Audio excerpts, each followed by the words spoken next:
Boa tarde, meus alunos. Vamos começar aqui mais uma aula. Essa aula é uma aula importantíssima porque ela vai nos apresentar o conceito de taxa de variação instantânea, que vai nos levar ao conceito de derivada e suas diversas interpretações, e é um conceito fundamental na matemática, certo? Então vamos falar um pouquinho o que a gente entende por taxa de variação, ou quociente de variação, ou razão de variação, certo? Então, esses termos dizem respeito à divisão de duas grandezas e a relação de variação entre essas duas grandezas quando elas estão relacionadas através de uma função. Por exemplo, a gente fala em taxa de variação do deslocamento em relação ao tempo, né? É o que a gente chama de velocidade. É quanto você percorreu em um determinado período de tempo. A razão é a divisão de uma grandeza medida em metros por uma grandeza medida em segundos, certo? Obviamente que isso é uma velocidade média, esse conceito, né? Do jeito que a gente está falando. Porque depende do intervalo de tempo que você escolhe para dividir pelo seu deslocamento. O seu deslocamento por esse intervalo de tempo, certo? Outras taxas de variações também que aparecem bastante no nosso dia a dia é a noção de inflação, por exemplo. Quanto que varia os preços de uma economia, por exemplo, os preços de todos os produtos no Brasil, como que isso varia em relação ao tempo. Então, é uma divisão que identifica a variação de preço por, de novo, um intervalo de tempo, né? A maioria das taxas de variação que a gente está acostumado a ver no dia a dia dizem respeito a uma variação ocorrida no tempo. Então, essas duas aqui, por exemplo, deslocamento por tempo e variação dos preços de um bem, ou de todos os bens de uma economia, ao longo do tempo, tá? Mas não precisa ser sempre assim. Outra relação, como que uma população varia, quantidade de indivíduos de uma população em relação ao tempo. Esse tempo pode ser medido em dias, em meses, em anos, em séculos, certo? Mas é um intervalo de tempo. Então, de novo, uma taxa de variação média. Depende do tempo que você utiliza. Agora, um exemplo um pouco mais abstrato, para nos levar já a coisa que nós vamos estudar mais tarde. A gente sabe que a área de um círculo ele é dado por uma relação que envolve o seu raio, né? E a relação é essa aqui. A área é igual a π vezes o raio ao quadrado, certo? Então, uma pergunta que a gente poderia fazer é: como que varia a área do círculo quando eu vario um pouquinho esse raio? Né? Como é que varia a área total em relação ao raio? E a gente vai ver que isso depende muito de quanto que eu vario o raio e em que valor do raio causa essa variação, certo? Ou seja, se o raio é de 1 metro e eu vario ele em 10 centímetros, eu tenho uma correspondente variação causada na área. Se o raio é de 1 metro e eu vario ele mais 1 milésimo, é outro tipo de variação.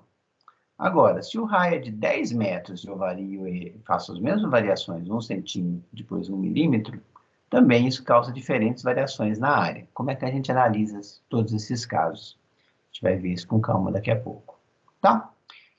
Agora, para falar de um assunto que está bem corrente no nosso dia a dia, né? A gente podia pensar na taxa de contágio de uma epidemia, certo? E isso é medir assim, quantas pessoas foram contaminadas ao longo de um período de tempo novamente. Esse período de tempo pode ser um dia, um mês, um ano, um minuto, né? Então, de novo, são taxas de variação, ok? Vamos ver um exemplo baseado nesse da contaminação, um exemplo para nos servir de motivação, tá? E eu vou supor o seguinte, vou supor que uma população está sujeita a um surto epidêmico, né? E o número de contaminados é dado por uma expressão assim. Em função do tempo, eu tenho o número de contaminados é 1 mais 1,07 vezes t, onde o tempo é medido em dias, por exemplo, e o F nos fornece o número de contaminados em dezena de indivíduos. Ok? Então, por exemplo, quando o T era 0, a gente começou aqui com uma dezena de indivíduos. A gente começou esse modelo aqui com 10 indivíduos contaminados. Tá bom? É fácil de ver, né? O gráfico dessa função aqui é uma reta, certo? O gráfico dela está aqui. Ok? Beleza. Bom, uma pergunta importante, né, que a gente se faz todo dia, e vê a televisão tratando disso todo dia atualmente, é o seguinte: a que taxa está crescendo essa epidemia? Não é isso? Então, a que taxa está crescendo? No primeiro dia, vamos calcular aqui quanto foi o crescimento. O crescimento no primeiro dia foi o número de contaminados no dia 1 menos o número de contaminados no dia 0. Né? E a gente vê que esse número é 1,07. O crescimento no primeiro dia. Tá? No segundo dia, é a mesma ideia. Quantidade de contaminados no dia 2 menos a quantidade de contaminados no dia 1. E a gente vê que, de novo, é 1,7. Terceiro dia, mesma coisa. 1,7. No enésimo dia, o que a gente vê? Quantos foram os contaminados no dia N? Bom, é o número total de contaminados no dia N menos o número total de contaminados no dia anterior. Fn menos Fn menos 1. E está aqui de novo essa expressão aqui, mas chamando simplificar, a gente vê de novo que é 1,07. Certo? Então, essa medida dia a dia está me dizendo que dia a dia o número de contaminados é 1,7. Bom, e na primeira semana, qual que foi o crescimento do número de contaminados? Bom, é F de 7 menos a quantidade de contaminados ao final do sétimo dia, menos os contaminados no dia 0, né? Então, eu tenho esse número, 7,49. Mas se eu calcular a média diária, quer dizer, em 7 dias, quanto que deu isso de novo? Deu, de novo, o 1,07. Certo? Quer dizer que a taxa de contaminação diária, independente se eu meço em dias ou em semanas, está dando o mesmo valor, 1,07. Tá? Vamos olhar na segunda semana aqui, só para fazer uma graça, né? Na segunda semana é o F14 menos o F7. Quantos estavam contaminados ao final da segunda semana, menos quantos estavam contaminados ao final da primeira semana. De novo, eu tenho 7,49, que a gente já viu que, se eu calculo a média diária, na segunda semana também a média diária foi 1,07 contaminados por dia. Bom, então em dia, medindo em dia ou em semana, não tem dado nenhuma mudança. Vamos ver na Nésima semana, né? Para calcular na semana N, eu calculo F de 7N menos F de 7 vezes N menos 1. Certo? Que dá esse número aqui, e ao mandar simplificar esse número, isso, de novo, isso, de novo, no final da enésima semana, o valor é 7,49. E se eu calcular de novo essa média, dividir por 7, então, para ver o número de contaminados por dia na semana N, né? Eu tenho esse valor aqui, e ao simplificar esse valor aqui, deixa eu até fazer assim. Ao simplificar o valor de cima, eu tenho de novo 1,7. Então, independe de que semana a gente trata, o comportamento da epidemia, com esse nosso modelo, que é um modelo bem simplório, está nos dando uma taxa de contaminados de 1,07 por dia. Certo? Agora vamos ver por mês, então. Ao final do nono mês, então lembra que nono mês corresponde a 270 dias, né? E dele eu tiro o número de contaminados em 8 meses, ou seja, 240 dias. O valor que eu tenho é esse número aqui. E se eu pego e faço de novo essa média, por dia, vou voltar ao 1,07. Tá joia? Então, isso aqui é uma consequência imediata do nosso modelo ser um modelo linear. Certo? Olha só, nosso modelo era 1 mais 1,07t, certo? E eu escrevi ele aqui, tá? E trabalhei com a nossa função com esse modelo, x0 igual a 1, ou seja, eu comecei com uma dezena de infectados, e o K, que dá essa constante aqui, que sempre aparece, né, 1,07. Vou fazer só uma gracinha aqui, ó. Se eu valor do x0 de K, e deixar agora a minha função f sendo linear ainda, independente do valor de x0 e k que eu escolhi, certo? Bom, eu não vou conseguir mais plotar o gráfico dela, porque não tem bem definidos quem são x0 e k. Mas eu vou poder repetir todo o raciocínio anterior e calcular, por exemplo, quem é F1, quantos foram os contaminados no primeiro dia. E os contaminados no primeiro dia vai ser aquele K, que no nosso exemplo inicial era 1,7, certo? No segundo dia, de novo, K. No terceiro dia, K. No enésimo dia, vamos dar uma expressão aqui, que ao ser simplificada, vai K, certo? Então, a contaminação diária é sempre aquele coeficiente angular da reta, lá a equação é linear, aquele número que multiplica o t, a gente chama de coeficiente angular da reta, cujo gráfico é o gráfico daquela função, né? Vamos ver o final de 7 dias. Final de 7 dias de uma semana, 7K, certo? 7K. Então, se eu divido por dia, para saber quantos deu por dia, vou me dar a expressão K, certo? Mesma coisa aqui na segunda semana, vamos fazer de novo.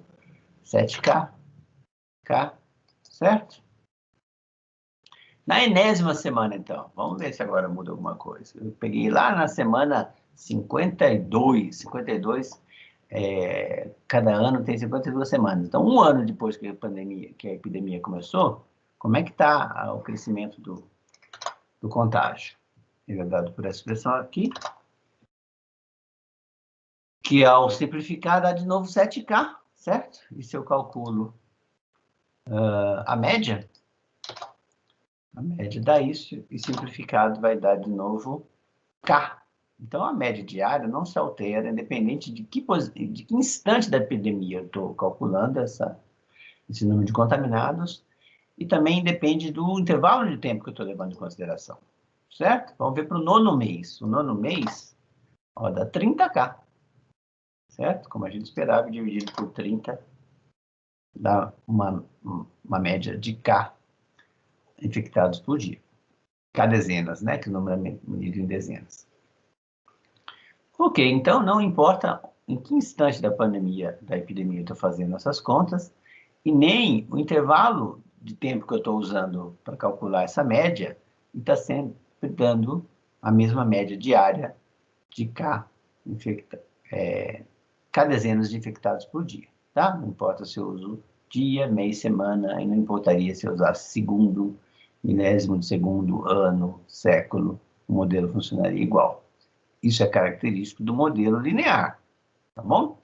O exemplo acima, que é o modelo linear, não é um modelo muito realista, né? Porque a gente imagina que a taxa de contágio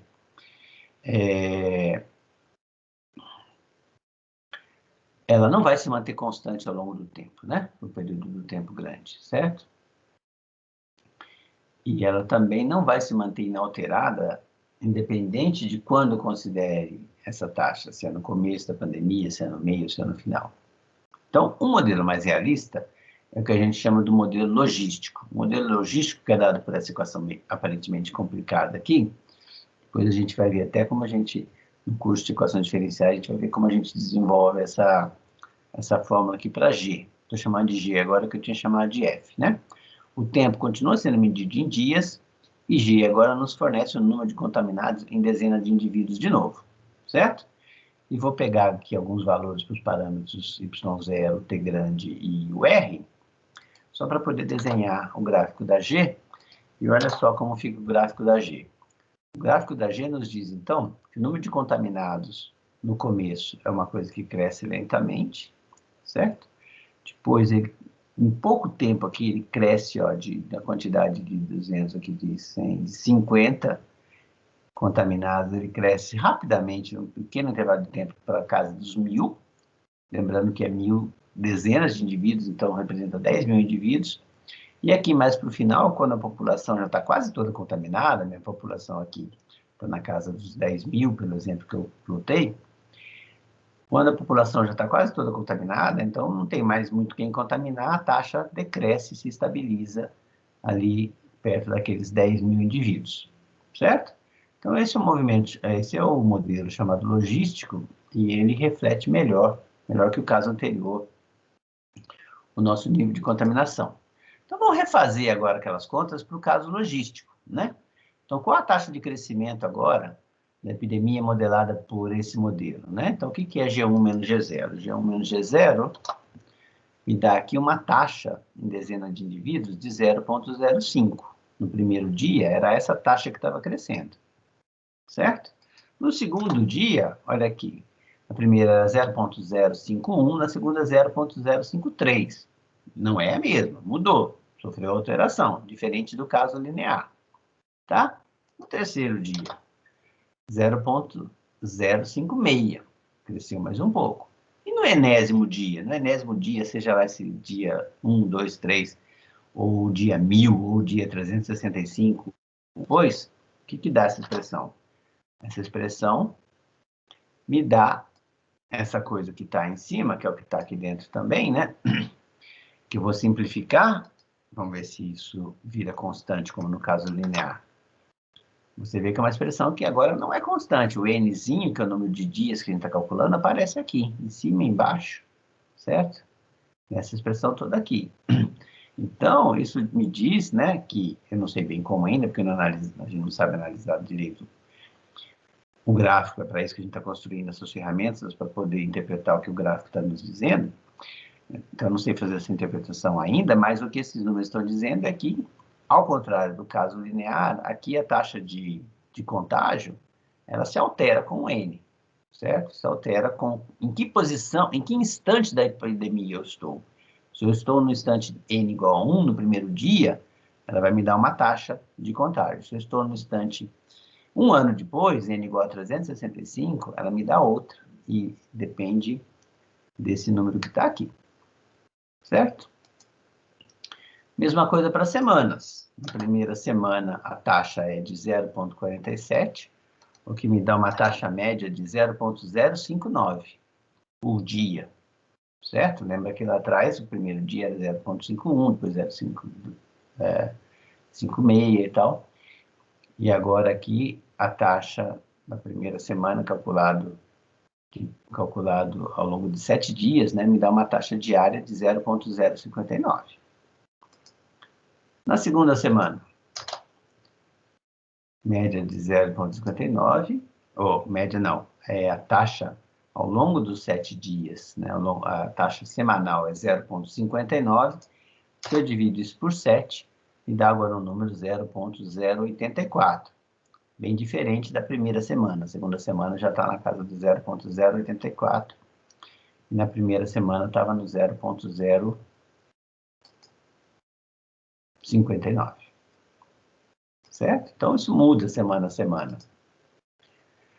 Vamos fazer agora na enésima semana, né? Para ver o que acontece e da gente ver também que isso me dá uma expressão que, mesmo simplificada, é clara de ver que ela depende do N. Então, o número de contaminados, mesmo medido em semana, ele se altera conforme eu esteja trabalhando na primeira semana, na segunda semana ou na enésima semana.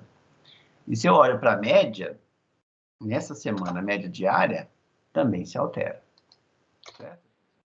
De novo, é uma outra expressão que depende do N, quantidade, instante, em que instante da pandemia estou? Estou no começo da epidemia, no meio, mais para o fim, certo?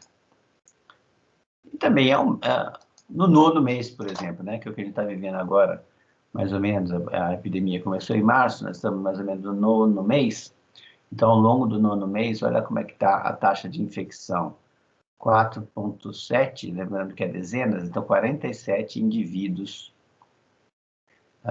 nesse modelo estão sendo contaminados ao longo do nono mês, o que me dá uma taxa diária. Opa!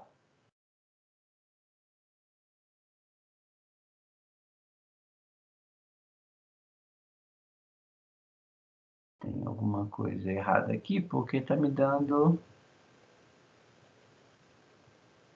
Ah, tá certo. Ao longo do nono mês, isso mesmo, certo?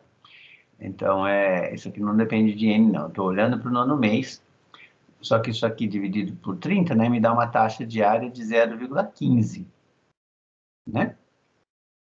Ou seja, 1,5, como são dezenas de indivíduos, 1,5 indivíduo ao longo de cada dia. Muito diferente daquela nossa análise no primeiro dia lá atrás, né? O G de 1 menos o G de 0. Então, tanto o valor médio muda, em relação, dependendo de qual é o intervalo de tempo que eu estou considerando, se é um dia, uma semana ou um mês, como também mudam os valores, dependendo de em que instante, em que momento da epidemia eu estou. Se é no começo da epidemia, no meio ou no nono mês, por exemplo, da epidemia. Certo? Isso é típico e é típico de um modelo que não é linear, que não tem uma taxa de variação constante. Certo? Então, o que eu estou dizendo aqui? O exemplo acima é muito mais realista que o exemplo anterior, certo?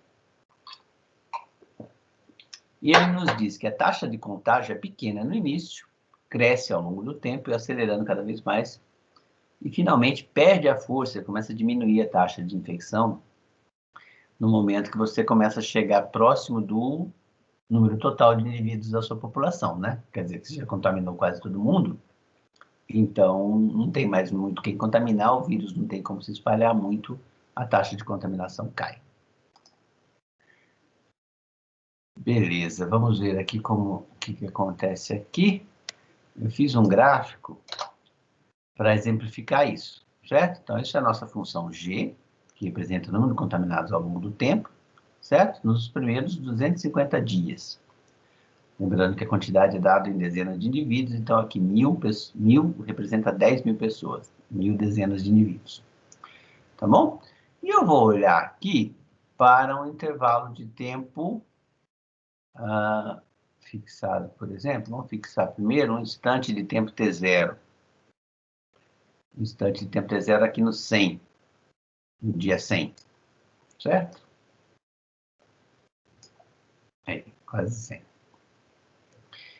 E aí, eu estou fazendo o seguinte, eu estou calculando aqui, ó, o delta.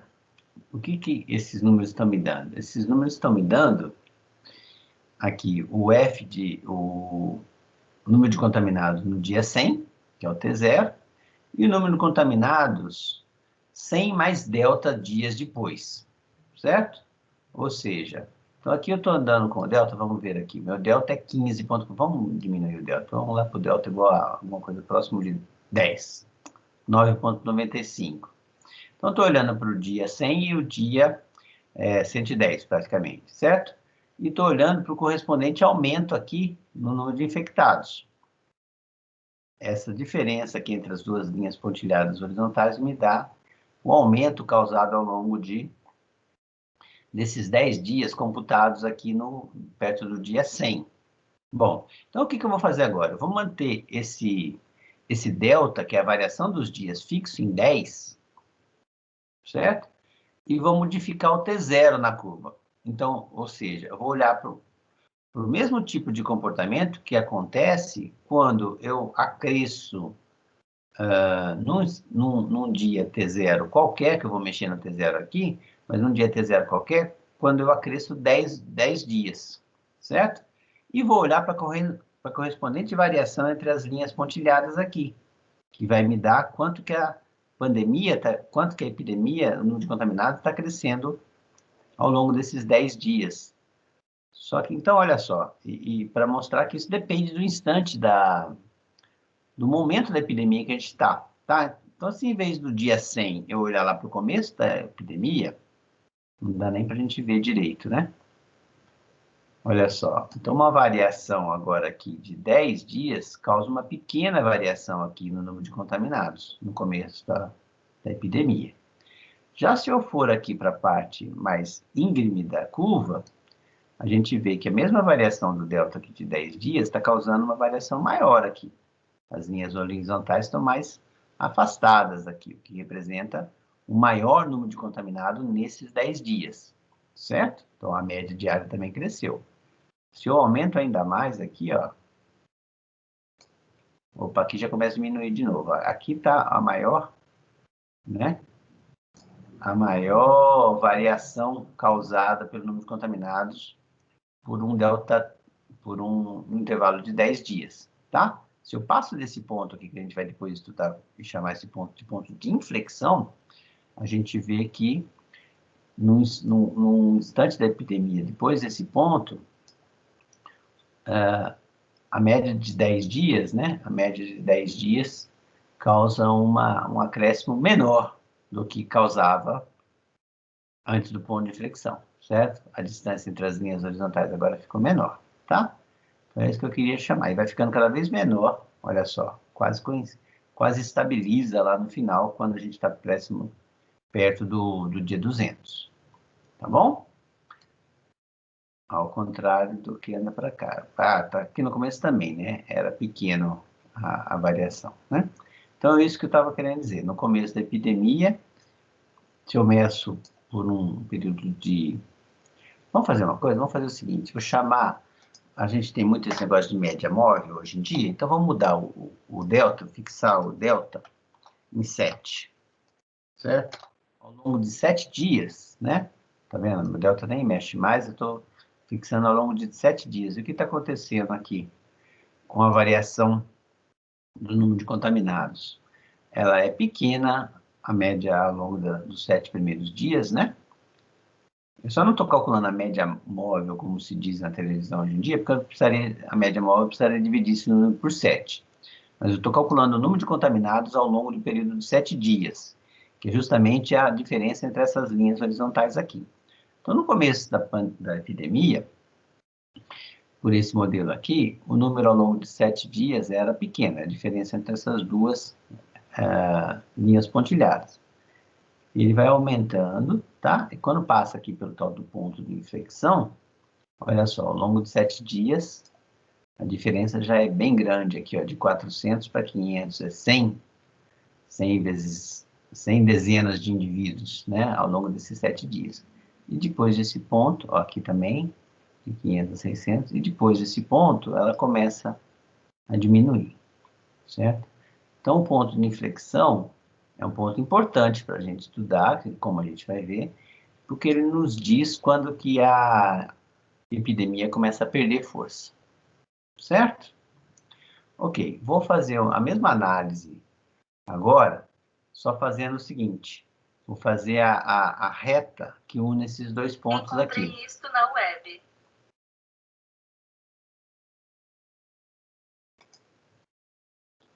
Olha só, vou desenhar de novo, o mesmo desenho.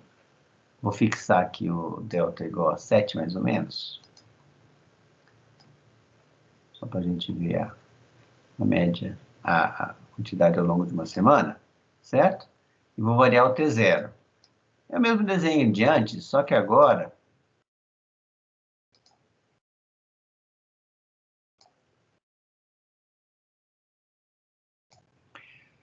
Só que agora eu estou plotando em azul a reta que passa pelos dois pontos, certo? Então, essa reta, olha só, ao variar o T0, essa reta está variando, não é isso? E o que está acontecendo? Onde ela tem uma variação pequena, ao longo dos 7 dias, a quantidade de contaminados é muito pequeno, a reta azul é quase horizontal, certo? Depois ela vai crescendo, vai ficando cada vez mais inclinada, aqui ela está bem inclinada, e a gente vê que a inclinação da reta azul é justamente o coeficiente angular, né, como a gente viu lá no ensino médio, é justamente a razão desse distanciamento das linhas horizontais aqui pelo distanciamento entre as linhas verticais. Eu estou mantendo o distanciamento entre as linhas verticais fixo e igual a 7, só para a gente fixar as ideias, né? Então, bom, isso fixo, então, está dizendo quanto maior a inclinação da reta azul, maior a quantidade de contaminados em 7 dias, certo? Enquanto menor a inclinação, menor o número de contaminados. Então, essa reta secante aqui, ela nos diz exatamente o que a gente tinha visto lá no outro caso.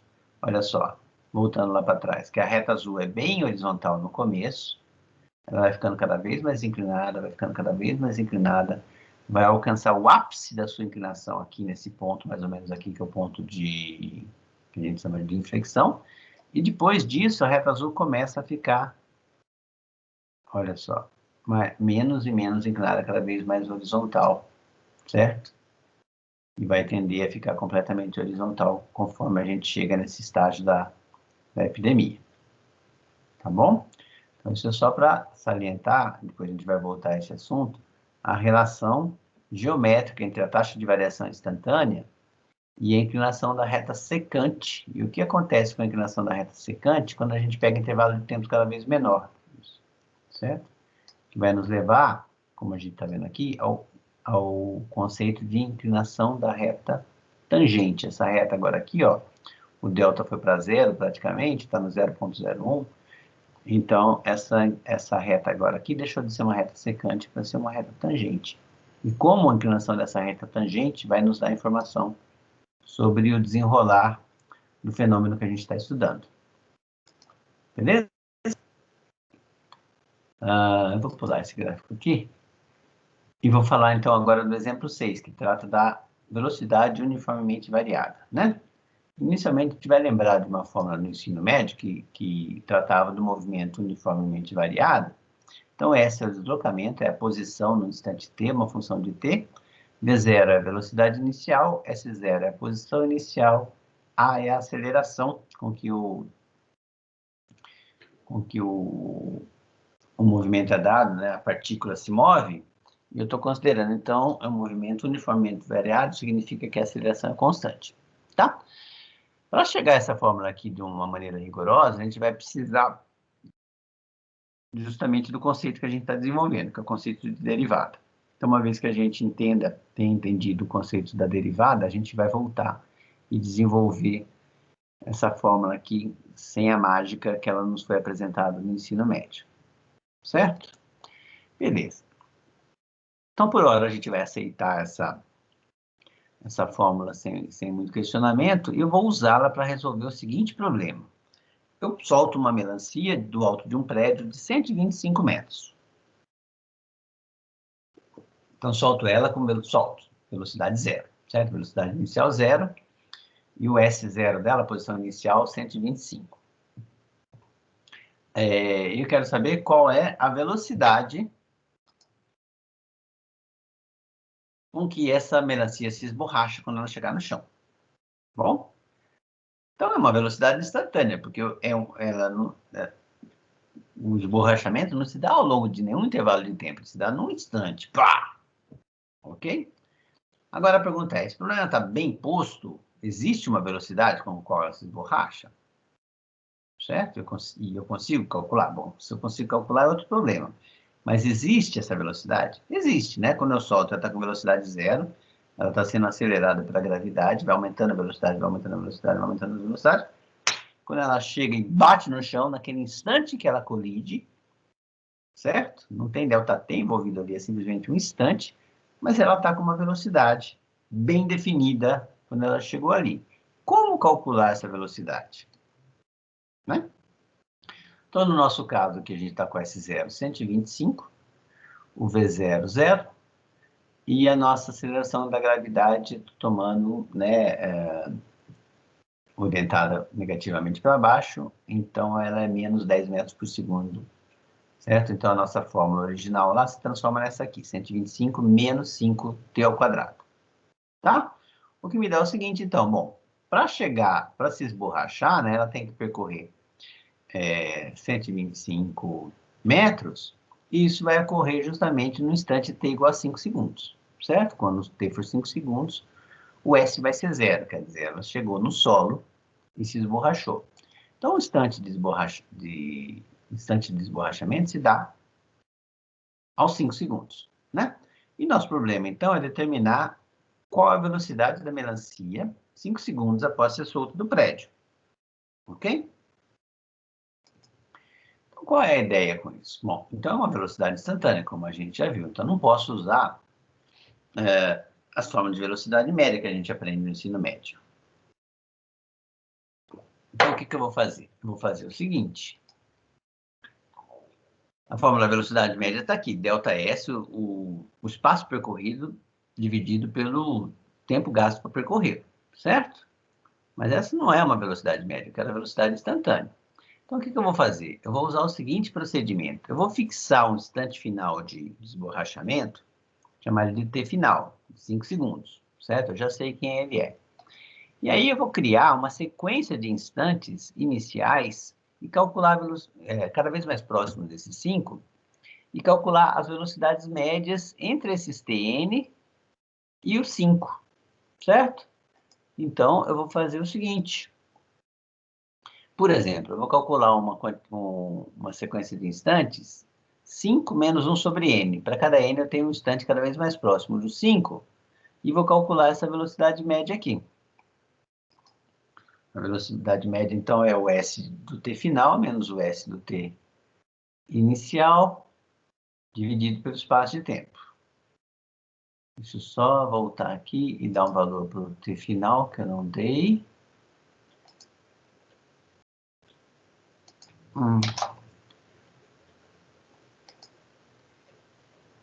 Ok, vamos ver se agora ele sabe quem é o TF. Aí eu vou definir isso, vou definir essa sequência e vou calcular uma tabela numérica dessas velocidades médias para esses... Opa, não fez, então peraí. Eu tenho que voltar e dizer quem é S.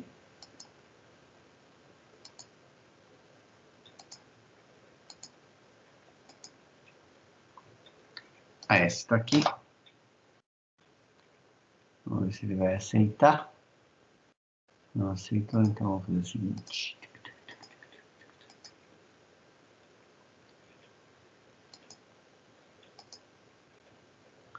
Quem é a nossa S? S.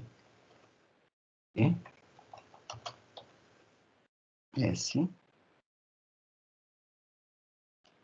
é igual a 125 menos 5 ao quadrado. Certo? E eu vou aqui.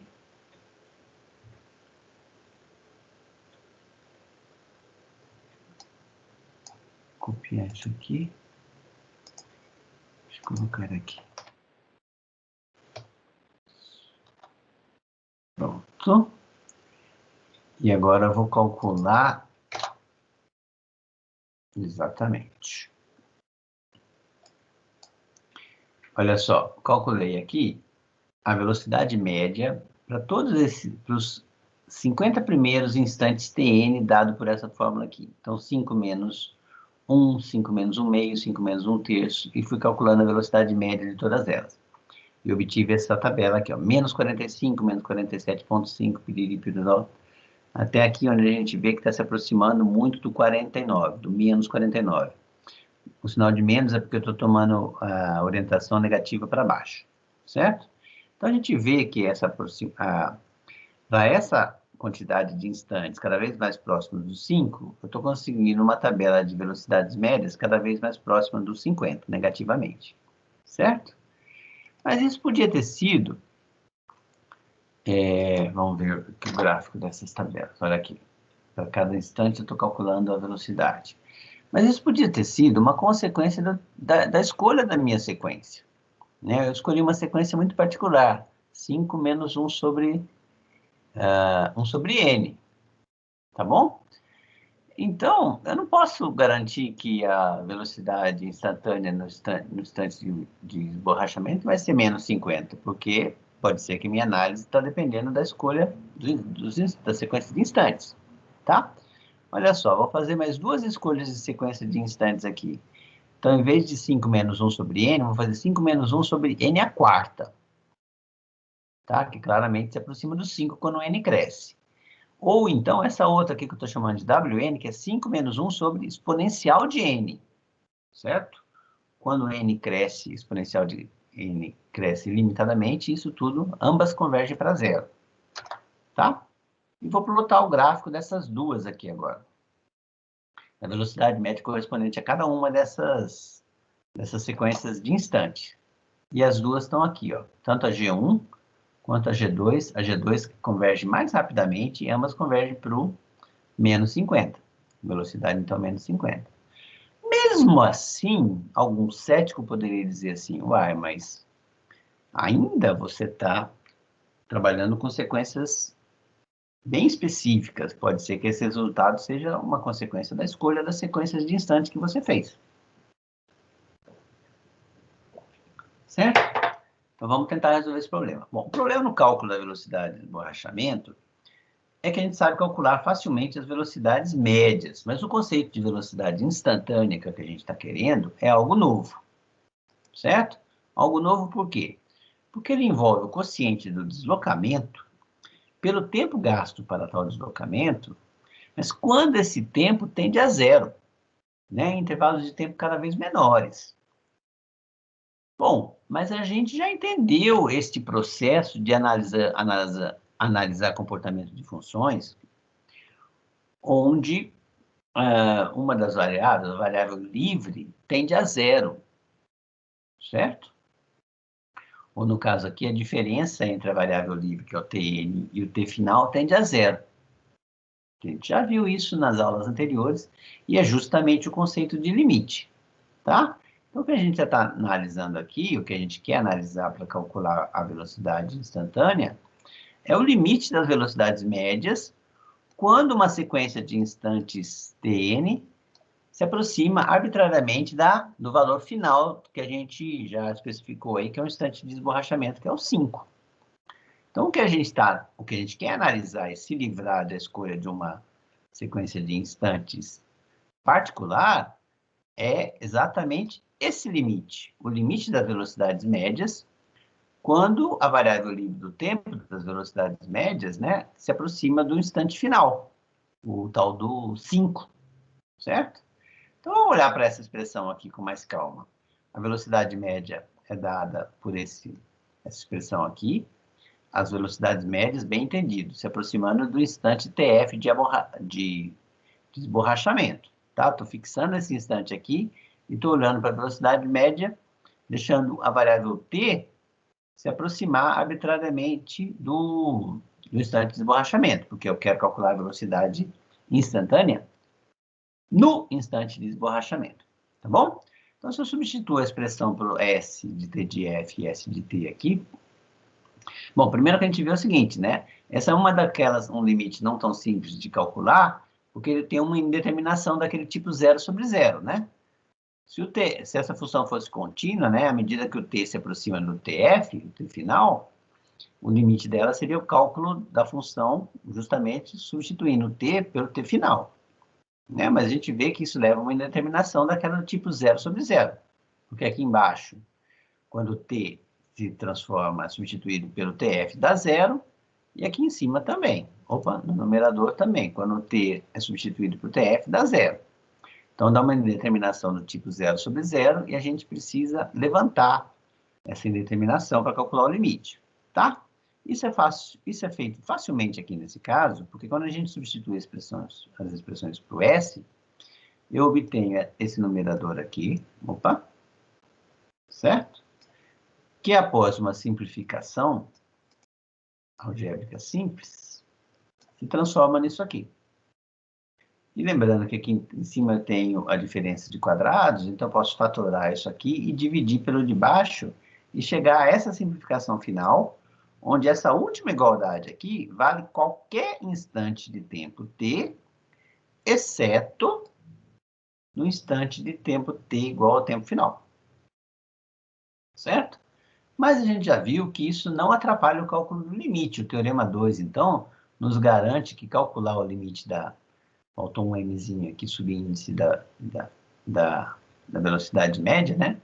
Calcular esse limite é a mesma coisa que calcular o limite da última função ali, porque as duas... Opa, vou voltar aqui. As duas, a função inicial, que eu chamei de Vm de t, e a função final, que é essa aqui, que é um polinômio linear na variável t, elas só diferem no ponto onde justamente eu estou calculando o limite, certo? E essa aqui é fácil de calcular o limite, porque essa aqui agora é uma função contínua, é um polinômio, e eu sei que calcular o limite dessa expressão quando t tende a tf, 5 segundos no nosso caso, é simplesmente substituir t por tf. Então, isso aqui vai dar menos 5 vezes TF mais TF, ou seja, menos 10 TF. Lembrando que o nosso TF está fixado, é o instante de esborrachamento, é o tempo, é o instante exato em que a melancia se esborracha, certo? Então, a gente chegou a esse valor aqui, menos 10 TF, certo? Então, o limite da velocidade média quando o T se aproxima do TF é menos 10 TF. Ok. E isso foi feito independente da forma como a gente se aproximou do instante final, que era o TF, né? O 5, no nosso caso.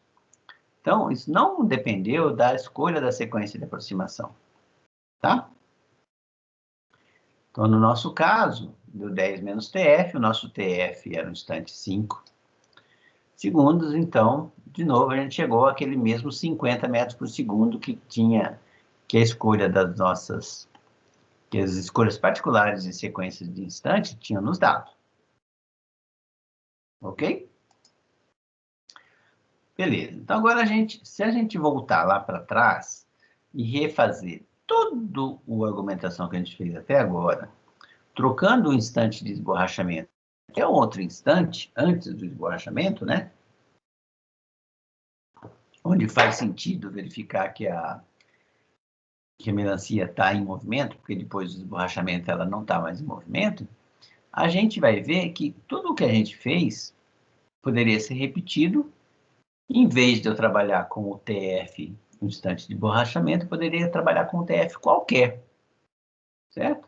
Então, se eu trocar esse F aqui, me remete a um instante final, né? Se eu trocar o TF por um T estrela, fixar um T estrela e repetir todo o processo trocando o TF por um T estrela qualquer, o que a gente fez, né, justificaria, então, a definição de o que vai vir a ser agora a velocidade instantânea no instante t estrela, certo? A velocidade instantânea no instante t estrela vai ser simplesmente o limite das velocidades médias quando o t se aproxima daquele t estrela, certo? Que nada mais é do que o limite desse quociente aqui. E que no nosso caso, de novo, agora trocando o TF por T estrela, é menos 10 T estrela. Certo? Seja esse T estrela qualquer valor que eu escolha entre 0 e 5. Né? Porque depois do 5 fica meio difícil que não tem mais movimento da... Não tem nem melancia que dirá movimento da melancia, né? Então, a expressão acima pode ser vista agora como uma função do instante que eu escolhi, o T estrela, né? Vamos voltar aqui, ó. O T estrela aparece aqui, certo? E ele aparece na expressão aqui. Ao variar o T estrela, então eu tenho, de novo, um outro valor para velocidade instantânea. Então, velocidade instantânea em cada instante T estrela, certo? Bom, tudo o resto mantido inalterado, essa expressão acima nos fornece a velocidade, então, instantânea da melancia em queda naquele instante T estrela que a gente escolheu. Então, é natural a gente definir a velocidade instantânea, ver que agora eu tirei o índice mzinho aqui do V, porque agora não é mais velocidade média, é velocidade instantânea. Então, a gente vai definir a velocidade instantânea como sendo o limite desse quociente aqui, ou seja, o limite das velocidades médias, quando o tempo onde eu estou calculando a velocidade média se aproxima do instante onde eu quero calcular a velocidade instantânea, certo? E no nosso caso, deu menos 10 T estrela. Bom, como a gente costuma usar a variável livre T e não T estrela, né? O T estrela parece que eu fixei um valor, então eu vou substituir em cima, vou me livrar do T estrela e voltar à variável livre T.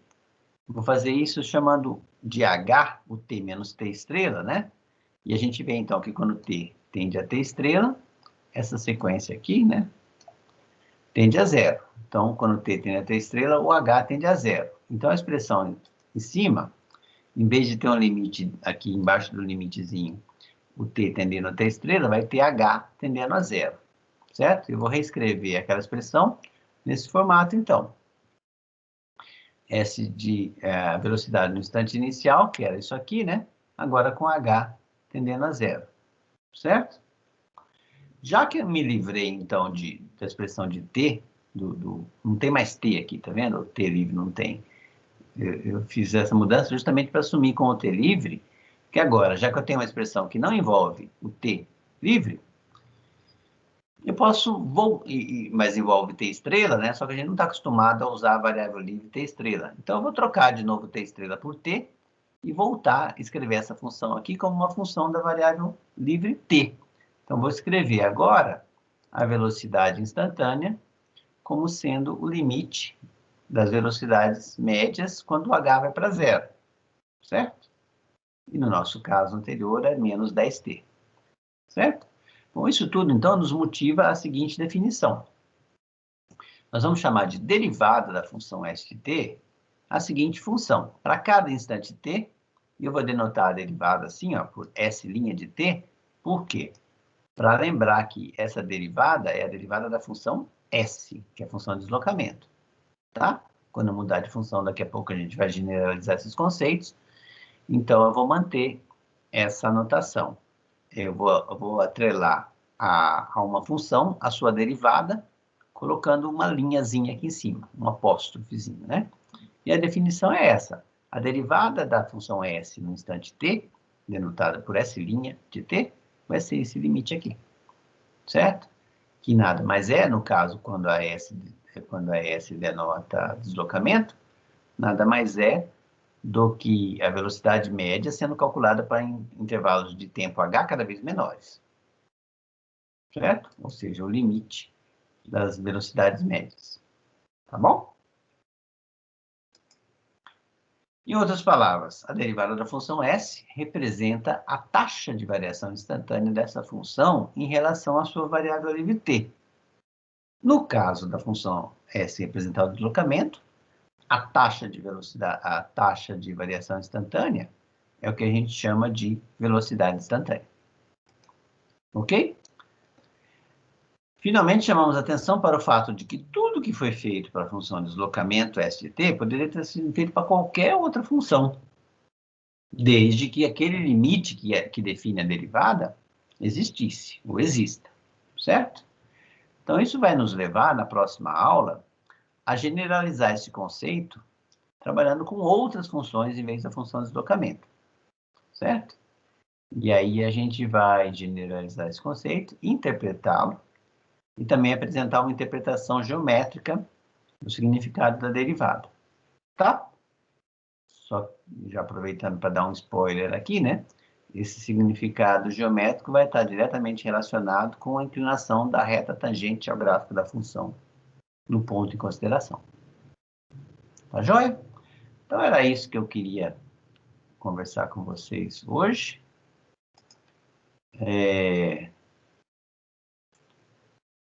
Como é que eu saio daqui agora? Agradeço a presença de vocês. E como é que eu faço para sair? E é isso. Obrigado. Aproveitem.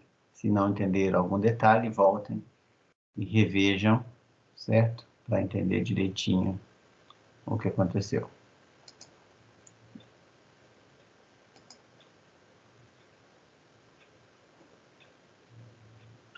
Ok? Obrigado, então. Agora encerro a gravação.